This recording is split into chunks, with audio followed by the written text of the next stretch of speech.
Good morning to all of you. तो हमने पिछली क्लासेस में आर्टिकल नंबर 113 तक पूरी तरीके से समझ लिया था, सीख लिया था और जान लिया था। तो आइए अब हम उसके आगे के आर्टिकल को सीखने का प्रयास करते हैं। तो आर्टिकल नंबर 114 हम जानते हैं, उसमें क्या दिया गया है, विनियोग विधेयक का चर्चा किया गया है। तो विनियोग विधेयक को समझते हैं कि विनियोग विधेयक में क्या है।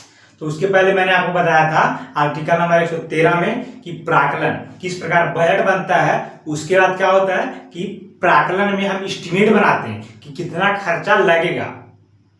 पहले हम बजट बनाते हैं, फिर हम एस्टिमेट बनाते हैं कि कितना खर्चा लगेगा। तो उसी प्रकार यदि प्राक्कलन में बताए गए धन को पारित करने के लिए संसद में विनियोग विधेयक पारित करना जरूरी होता है। हम विनियोग विधेयक पारित करने के बाद ही धन निकाल सकते हैं। तो ये चीज आपको ध्यान में रखना है और आगे का चीज को समझते हैं। जब तक विनियोग विधेयक आप पारित नहीं कर देते हैं संसद से, तब तक आप एक भी रुपये धन नहीं निकाल सकते हैं। इसलिए संसद को हम क्या कहते हैं, तो धन का रक्षक कहा जाता है। आपको समझ में आएगा क्यों कहा जाता है धन का रक्षक संसद को, क्योंकि जब तक हम विनियोग विधेयक पारित नहीं कर देंगे तब तक हम पैसा नहीं निकाल पाएंगे। तो यही है आर्टिकल नंबर 114 विनियोग विधेयक। उम्मीद है आप पूरी तरीके से समझ गए। आगे बढ़ते हैं, आर्टिकल नंबर 115 समझते हैं। तो आर्टिकल नंबर 115 में क्या है, अतिरिक्त अनुदान। अतिरिक्त अनुदान, तो अतिरिक्त अनुदान क्या होता है, कभी कभी क्या होता है, विनियोग विधेयक में हम पैसा निकाल लेते हैं, विनियोग विधेयक पारित करके हम पैसा निकाल लेते हैं, लेकिन कभी कभी क्या होता है कि महंगाई बढ़ जाती है। जैसे कोई काम करना है सरकार को, कोई यूनिवर्सिटी बनाना है, तो वो तो 2 या 3 महीने नहीं बनेगी, उसको बनने में कभी कभी क्या होता है, बहुत समय लग जाता है।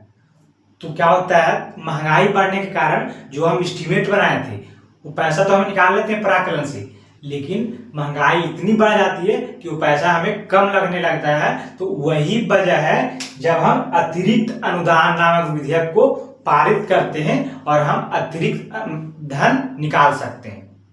तो यही है आर्टिकल नंबर 115 अतिरिक्त अनुदान। उम्मीद है आप समझ गए हैं।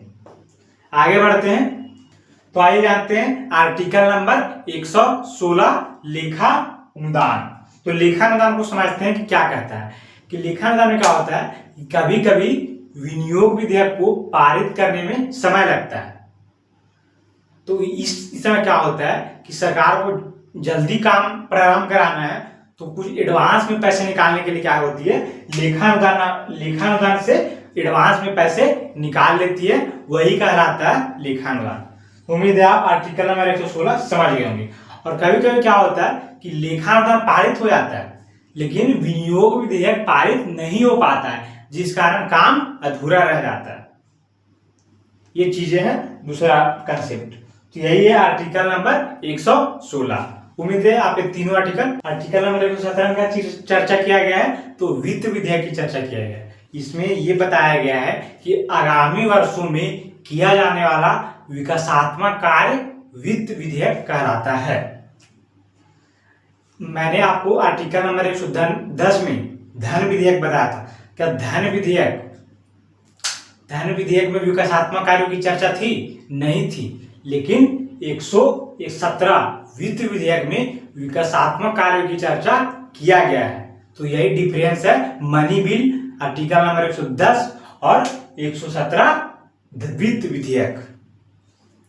उम्मीद है आप समझ गए होंगे। आइए आगे बढ़ते हैं। आगे का चैप्टर कहता है जो वित्त विधेयक है फाइनेंस बिल, वो लोकसभा या राज्यसभा दोनों सदनों में प्रस्तुत किया जा सकता है। यह आपको ध्यान में रखना है। आइए आगे बढ़ते हैं, आर्टिकल नंबर 120 को समझते हैं। तो आर्टिकल नंबर 120 में है कि संसद में प्रयोग की जाने वाली भाषा।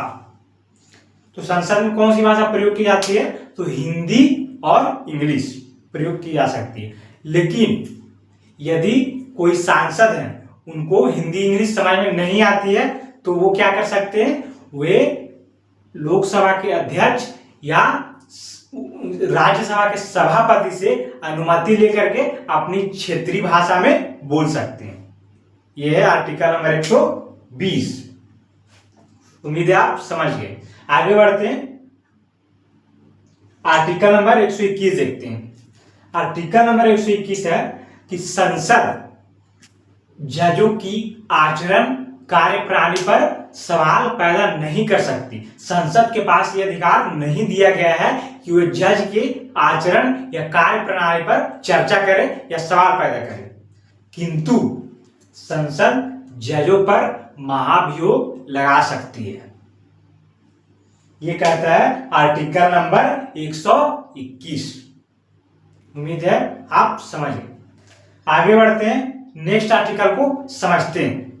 आगे आर्टिकल नंबर 122।